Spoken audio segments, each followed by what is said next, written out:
Hello all. இன்றைக்கி நம்ம discuss பண்ண போகிற டாபிக் வந்து கிளாசிக்கல் கண்டிஷனிங். ஸோ நேற்றே நான் சொல்லியிருந்தேன், பிஹேவியரிசம் ஸ்கூல் ஆஃப் சைக்காலஜியில் வந்து முக்கியமான 2 டாபிக்ஸ் வந்து classical conditioning and operant conditioning.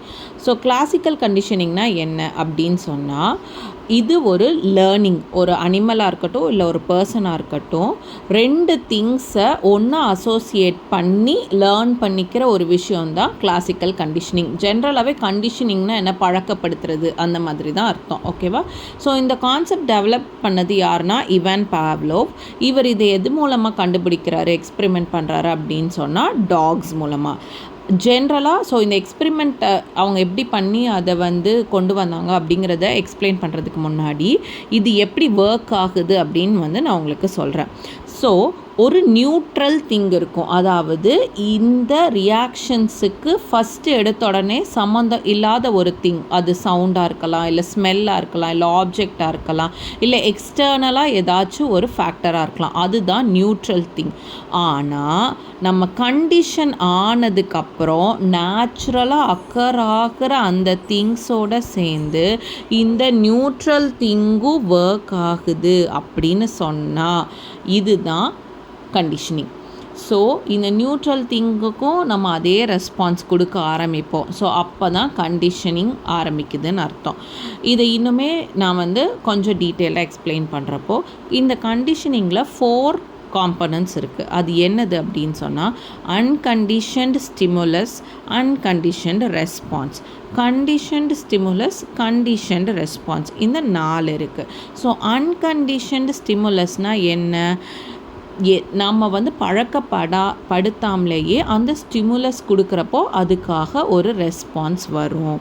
Unconditional ரெஸ்பான்ஸ்னால் என்ன, நேச்சுரலாக நம்மளுக்கு வர ரெஸ்பான்ஸ். கண்டிஷன்டு ஸ்டிமுலஸ்னால் என்னென்னா, something neutral that becomes meaningful after pairing. அந்த ஸ்டிமுலஸ் வந்து வெளியில் இருக்க, நான் நியூட்ரல் ஆப்ஜெக்ட்ஸ்ன்னு சொன்னேன்ல, அது மூலமாக பேர் பண்ணுறப்போ வர்ற ஸ்டிமுலஸ் தான் அது.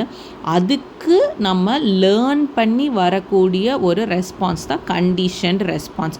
ஸோ இன்னுமே நம்ம வந்து சிம்பிளாக சொல்லணும்னா, அன்கண்டிஷன்ட் ஸ்டிமுலஸ் அண்ட் அன்கண்டிஷன் ரெஸ்பான்ஸ்னால் நேச்சுரலாக நமக்கு கிடைக்கக்கூடிய ஸ்டிமுலஸ், நேச்சுரலாக நம்ம அதுக்கு கொடுக்கக்கூடிய ரெஸ்பான்ஸ். அதே இது கண்டிஷன்டு ஸ்டிமுலஸ் அப்படின்னா, வெளியிலேருந்து நம்ம ஒரு நியூட்ரலான ஒரு ஸ்டிமுலஸ் கொடுக்குறோம். கண்டிஷன்ட் ரெஸ்பான்ஸ்னால் அந்த புது ஸ்டிமுலஸ் கொடுக்கறதுனால நம்மளே ஒரு லேர்ன் பண்ணி ஒரு ரெஸ்பான்ஸ் கொடுக்குறது. இப்போ இதை எக்ஸாம்பிளோட சொன்னோன்னா இன்னுமே புரியும்.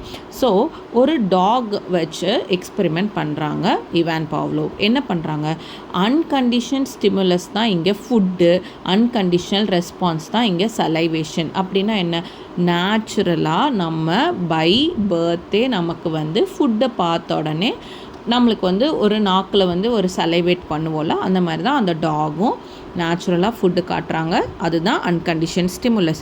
நேச்சுரலாக அது சலைவேட் பண்ணுது, அதுதான் அன்கண்டிஷன் ரெஸ்பான்ஸ். இது பழக்கப்படுத்துறதுக்கு முன்னாடி நடக்குது. இதுக்கப்புறம் அவங்க என்ன பண்ணுறாங்கன்னா, கண்டிஷன்டு ஸ்டிமுலஸை உள்ளே புகுத்துறாங்க. எப்போல்லாம் ஃபுட்டு கொண்டு வராங்களோ அப்போல்லாம் ஒரு நியூட்ரலான ஒரு வெளியிலேருந்து ஒரு ஸ்டிமுலஸ் கொடுக்குறாங்க. அது என்னதுன்னா ஒரு bell sound. So after natural அந்த இது எக்ஸ்ப்ரெஸ் பண்ணதுக்கப்புறம் ஒரு டைமும் அந்த டாகுக்கு ஃபுட்டு கொடுக்குறப்போ அவங்க ஒரு பெல் சவுண்டு கொடுக்குறாங்க. இது வந்து கண்டிஷன்டு ஸ்டிமுலஸ், வெளியிலேருந்து ஒரு ஸ்டிமுலஸ் கொடுக்குறோம். இப்போ என்ன ஆகுது, ஃபுட்டு வரப்போ பெல் அடிக்குது, பெல் அடிக்கிறப்போ ஃபுட்டு வருது. இதை லேர்ன் பண்ணிக்கிட்டு இருக்க டாக் என்ன பண்ணுதுன்னா, கண்டிஷன்டு ரெஸ்பான்ஸ் வெளிப்படுத்த ஆரம்பிக்குது. கண்டிஷன் ரெஸ்பான்ஸ் வெளிப்படுத்துறதுன்னா என்னென்னா, அடுத்த கொஞ்ச நாளில் ஃபுட்டே கொண்டு வரலைனாலும் அந்த பெல்லோட சவுண்டுக்கே அந்த டாக் சலிவேட் பண்ணுது. ஸோ லேர்ன் பண்ணுறதுக்கு முன்னாடி ஃபுட்டை பார்த்தா தான் சலிவேட் பண்ணுற அந்த டாக் என்ன பண்ணுது, இப்போ பெல் சவுண்டுக்கே சலிவேட் பண்ணுது. இதுக்கு பேர் தான் கிளாசிக்கல் கண்டிஷனிங். ஸோ இந்த கான்செப்டை வச்சு தான் லேர்னிங் வந்து நிறையாவே நடக்கும். இப்போ நம்ம இதுக்கு ரியல் லைஃபாக எக்ஸாம்பிள்ஸ் வந்து நம்ம பார்க்கலாம். ஸோ ஃபஸ்ட்டு ஒரு இன்ஜெக்ஷன் போடுறாங்க. நம்ம டாக்டர் சின்ன குழந்தைங்கள்லாம் பயப்படுவாங்கள்ல, இன்ஜெக்ஷன் போடுறாங்க. அப்போ நமக்கு பயம் வருது. அடுத்தது கொஞ்ச நாள் கழித்து கண்டிஷன் ஸ்டிமுலஸாக நம்ம ஹாஸ்பிட்டல் போகிறப்பவே நமக்கு அந்த பயம் ஞாபகம் வர ஆரம்பிச்சிடும். இன்ஜெக்ஷன் போட்டுருவாங்களோ அப்படின்ட்டு குழந்தைங்களுக்கு வந்து ஹாஸ்பிட்டலே வேண்டாம், டாக்டரே வேண்டாம் அப்படின்னு அவங்க கண்டிஷன்ட் ஆயிடுவாங்க.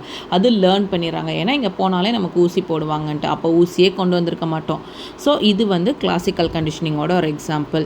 இன்னொரு எக்ஸாம்பிள் என்ன சொல்லலாம், ஸ்கூலில். ஸோ ஸ்கூல் பெல் அடிக்கிறப்போ டீச்சர் வந்து ஒரு டைமும் நீங்கள் வந்து பெல் அடிச்சிச்சுன்னா நீங்கள் வந்து லைன் ஃபார்ம் பண்ணணும் அப்படின்னு சொல்கிறாங்க. நெக்ஸ்ட்டு கொஞ்ச நாளில் டீச்சரே அந்த இடத்துல இல்லைனாலும் பெல் அடித்தோடனே நம்ம என்ன பண்ணிடுறோம், லைன் ஃபார்ம் பண்ணி நம்ம கிளம்ப ஆரம்பிச்சிடுறோம், இல்லை நம்மளோட ஸ்கூலில் உள்ள டாஸ்க்ஸ் பண்ண ஆரம்பிச்சிடுறோம். ஸோ இதுவும் ஒரு கிளாசிக்கல் கண்டிஷனிங்கோட எக்ஸாம்பிள். நெக்ஸ்ட் வந்து நம்ம மியூசிக் அண்ட் இமோஷன்ஸில் சொல்லலாம். நம்ம வந்து ஒரு ஹாப்பியாக ஒரு இமோஷன் நம்ம வந்து ஃபீல் பண்ணுவோம். அது நம்ம ஒரு சாங்கு கேட்டோடனே நமக்கு கிடைக்கிறது. சாங்குங்கிறது ஒரு எக்ஸ்டர்னல் ஸ்டிமுலை தான், அது ஒரு நியூட்ரல் ஸ்டிமுலை தான். நெக்ஸ்ட்டு வந்து இப்போது நம்மளுக்கு வந்து ஒரு பர்சன் ரொம்ப பிடிக்கும். அவங்கள பார்த்தோன்னே நம்ம வந்து ஒரு கம்ஃபர்டபுளாகவோ இல்லை அஃபெக்ஷனேட்டாவோ ஃபீல் பண்ணுவோம். அதே அந்த பர்சன் யூஸ் பண்ணுற பெர்ஃப்யூமோட ஸ்மெல்லு தான் இங்கே வந்து என்னது, ஒரு நியூட்ரல் ஸ்டிமுலை. அந்த பர்சன் அங்கே இல்லைனாலும் அந்த பெர்ஃப்யூம் ஸ்மெல்லோ இல்லை அவங்களோட ரிலேட்டட் ஏதாச்சும் ஒரு மெமரி வரப்போ நம்மளுக்குள்ளே வந்து ஒரு குட் ஃபீலிங் வருது. அண்ட் இன்னும் ரொம்ப லைவான எக்ஸாம்பிள்ஸ் என்ன சொல்லலாம் அப்படின்னு சொன்னால் மொபைல் நோட்டிஃபிகேஷன். ஸோ நம்ம வந்து நம்மளோட ஃபேவரட் பர்சன் ஒரு முக்கியமான ஒரு மெசேஜ் வருது அப்படின்னா நம்ம வந்து ரொம்ப ஹாப்பியாகும் அந்த நோட்டிஃபிகேஷன் சவுண்ட் வந்த உடனே.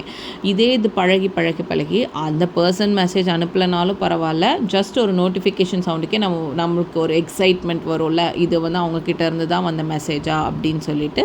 ஸோ இதெல்லாமே கிளாசிக்கல் கண்டிஷனிங்கோட எக்ஸாம்பிள் தான். நாளைக்கு நம்ம வந்து ஆப்பரண்ட் கண்டிஷனிங்னா என்ன, அந்த பிஹேவியரிசம் வந்து எப்படி வந்து ஆப்ரேட் ஆகுது அப்படின்னு சொல்லி நம்ம பார்க்கலாம். தேங்க்யூ.